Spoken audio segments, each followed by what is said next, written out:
चड्डा sales के YouTube channel पर आपका स्वागत है।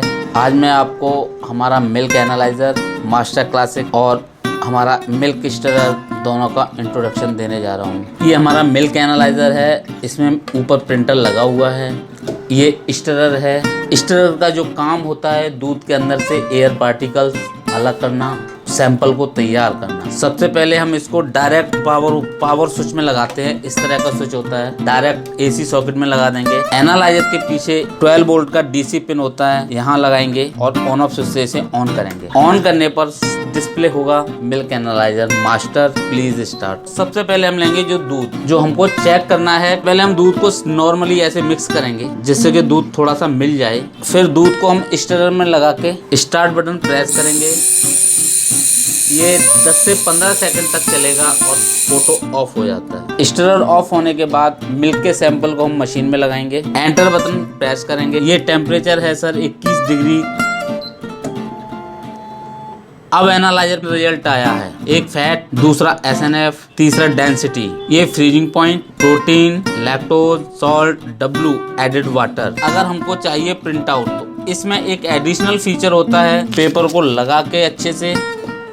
अब एनालाइजर रिजल्ट के साथ साथ हमको प्रिंट भी देगा। ये देखिए तो साथ में प्रिंट भी निकला है।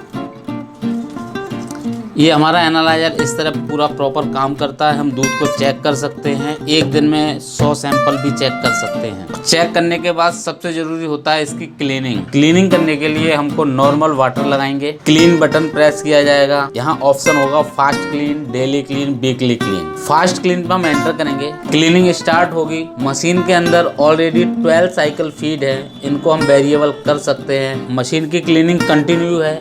ये क्लीनिंग हमको 20 मिनट तक करनी होती है जिससे मशीन प्रॉपर क्लीन हो जाए। और क्लीन होने के बाद रिजल्ट का बहुत अच्छा रहता है, जिससे कोई रिजल्ट खराब नहीं आता। दूध के जो व्यापारी होते हैं उनको कोई नुकसान न होने की गुंजाइश भी खत्म हो जाती है। जब हमारी क्लीनिंग कंप्लीट हो जाती है तो हमारे पास इसमें एक एडिशनल फीचर और आता है बलून पंप का, जो कि हम मैनुअल क्लीन करते हैं।